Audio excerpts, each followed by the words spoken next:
So Burson got in touch with me a few months ago and they said, we've just launched our new flagship Monoblocks. Do you fancy taking a look? I said, yeah, sure, why not? Those of you not familiar with Burson, it's an Australian company that's built a fine reputation for building headphone amplifiers and desktop DACs. Most of their products have some pretty innovative tech, like their max current power supply, which I'll talk about in a little bit more detail later. They're best known for their proprietary op-amps that use fully discrete components, as opposed to silicon chips, which is typically what you get otherwise.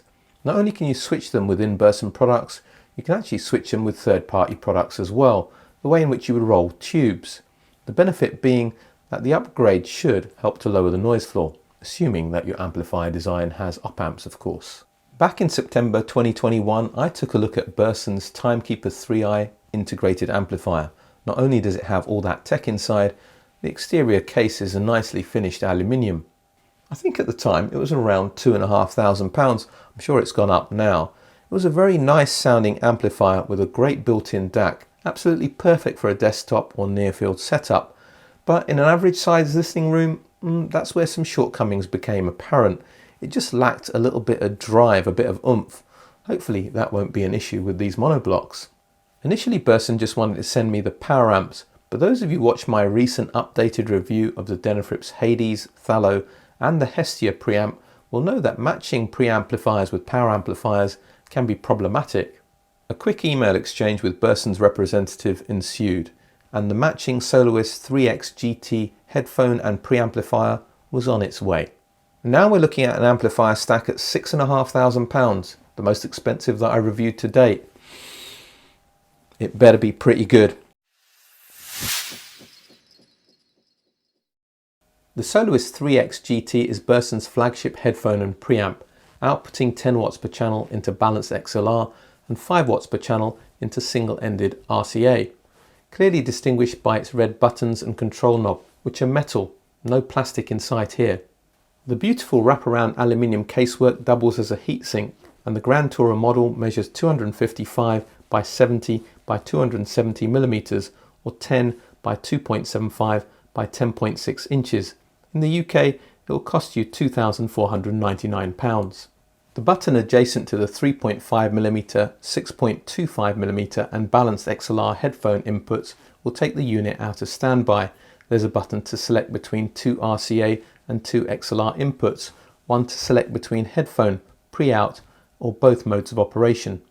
The settings button will allow you to choose between 3 levels of gain, particularly useful matching headphones, between 60 and 108 dB sensitivity.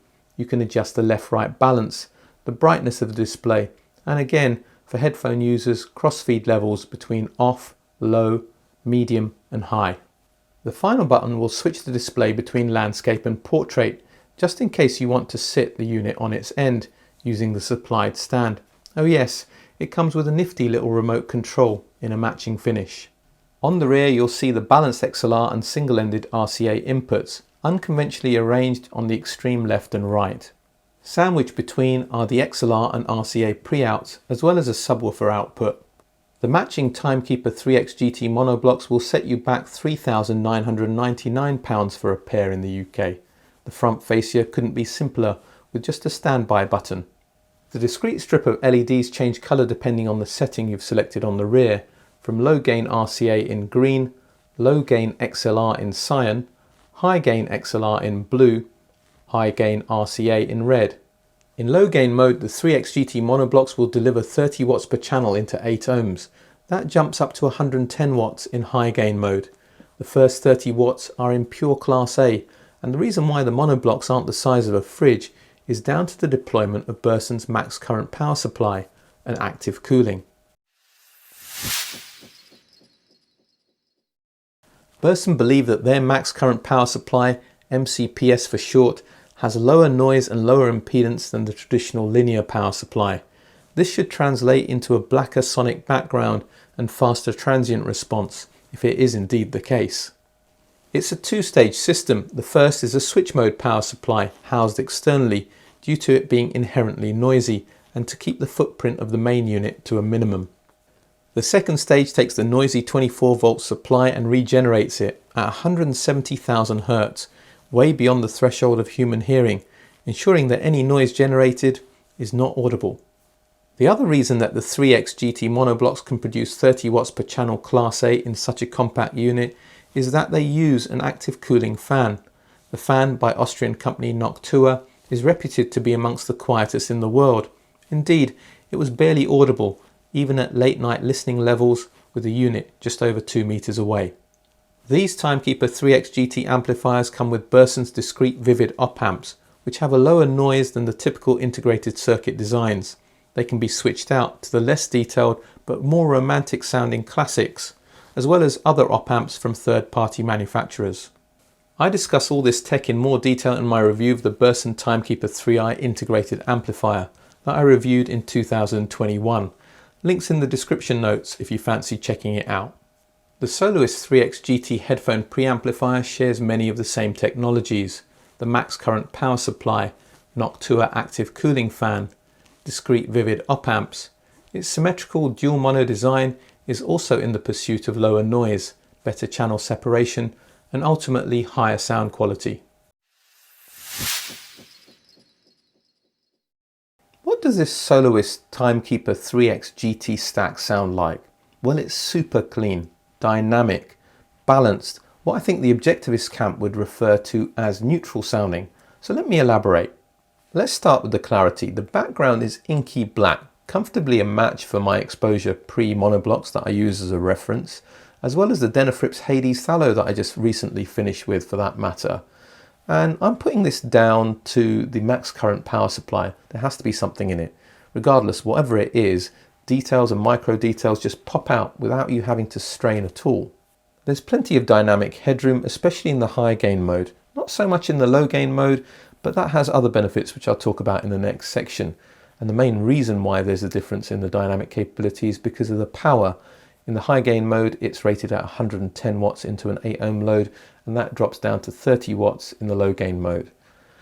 Our main perception of dynamic capability comes from the bass performance. It's not exclusively the case, but it's where it's most significant. And the bass on this amplifier is supremely well judged. It's not exaggerated or light or lean.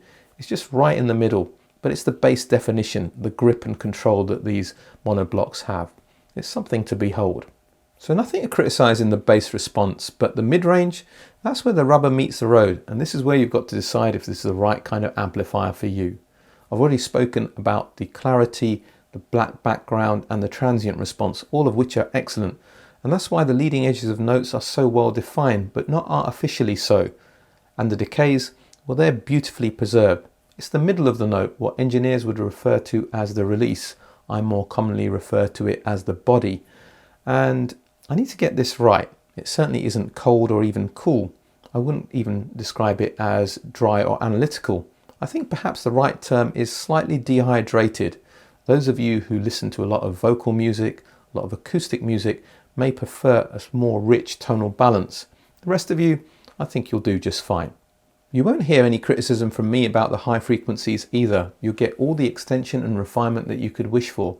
If you've got these amplifiers and you're picking up some harshness or some over-sibilant behavior, look elsewhere in your system or at the recording itself. It won't be the amplifiers that's at fault. Spatial cues are well preserved, and that's why the Burson stack images well, but it's a soundstage where I have the greatest issue with the 3X GTs. They extend a little bit beyond the speakers left and right, but even amplifiers at half the price I've heard extend further. There's also very limited soundstage depth. As for comparisons, well, the Hagel H190 is an amplifier at half the price with a wider and deeper soundstage. But for clarity, grip and control, it's not even close. The Denafrips Hades Thallow combination is also about half the price of the Burson 3X GT stack. It can match it in terms of clarity, but dynamically it's lighter, tonally thinner, and has an even more diminished sense of scale. The final comparison that I think is worth mentioning is with my own Exposure 21 Pre and 18 Super monoblocks. They generate a much more immersive sound field, wider, deeper, and are significantly tonally richer. But when it comes to clarity, notes don't stop and start so quickly, so I'd have to give the nod to the amplifiers from the old colonies as opposed to the homeland.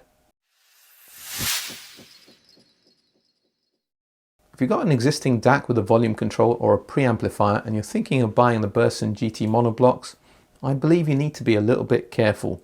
I tried it with 3 preamplifiers, the Denafrips Hestia, the Hades and my Exposure 21 Pre. All 3 sounded flat and lifeless. In fact, if I was just purely reviewing the GT Monoblocks, they would have gone back. There wouldn't have been a review at all. So I think it's best to stick with Burson's matching preamplifier or some other preamplifier in their range to be safe. If you're trying out lots of different preamplifiers, eventually I think you will find something successful, but I think the batting average is going to be pretty low. There's not too much fiddling to do to get it up and running. With the Soloist 3X GT, you could play with the gain setting. It's mainly intended for matching to headphones, but the medium or high setting is appropriate for hi-fi use where it affects the sensitivity of the volume dial. Playing with the gain settings on the Monoblocks is more interesting. As I mentioned earlier in the review, in the high gain mode you have more power, which translates into better dynamics.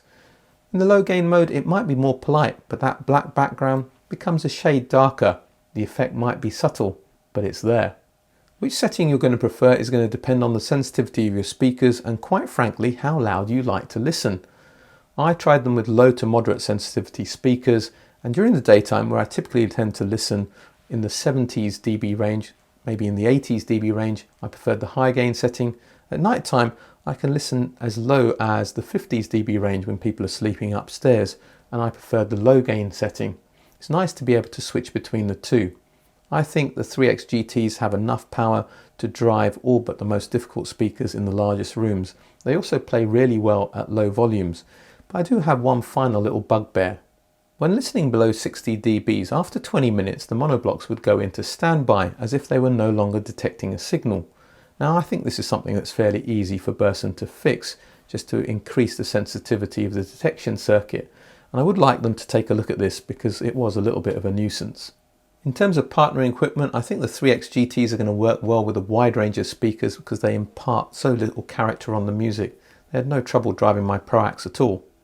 I can't see many people pairing them with the Q Acoustic Concept 30s at £899, but it's what I had at hand, and it's interesting to see what the Concept 30s were capable of. Also to pair a warm speaker with these amplifiers, which provided a nicely balanced sound. The final speaker that I'm going to talk about is the JBL 4309, a little bit more price appropriate at £1,899. It's the most refined, well-balanced horn speaker that I've reviewed to date, with that touch of liveliness that you only truly get from a horn design. It's nice to see that all those virtues were preserved with the 3X GTs. Burson Soloist 3X GT headphone preamplifier and the Timekeeper 3X GT monoblocks are a superbly built compact little amplifier stack. Sonically they have tremendous clarity, great dynamics and a tonality that will impart very little character on your music or your system. In this price range there's no room for error. The slightly restricted soundstage width, but more so the limited soundstage depth, automatically excludes them from top marks in my book. I also do have a little bit of an issue with the UK price. They're about the same in UK pounds as they are in US dollars, or in Australian dollars for that matter, which makes a much better value abroad. As the price changes, the value proposition changes, and I think if they were around £5,000, which is equivalent to what they are in the US, I'd have no hesitation in giving them a highly recommended. But at £6,500, I do feel I have to pull them back slightly, if purely just for that reason. That doesn't mean that they're not the right choice for you, especially if you can get them at a bit of a deal. The Burson Soloist and Timekeeper 3X GT stack gets a recommended from this channel. So frustrating. Such good sounding amplifiers just slightly let down by one sonic trait and the UK pricing, presumably down to distribution. Did get me thinking though. I know these videos are watched by people all around the world, and I know that what's good value in the UK isn't necessarily good value where you reside. So do share in the comments section what is good value and what isn't good value where you live. I think it will make for a great discussion. All that remains for me to say is if you like what I'm doing with this channel, please do all that social media stuff if you haven't done so already. Check me out on Patreon for consultancy services, bonus content, and the periodic video call meetings that we have. But for today, for now, British Audiophile, signing off.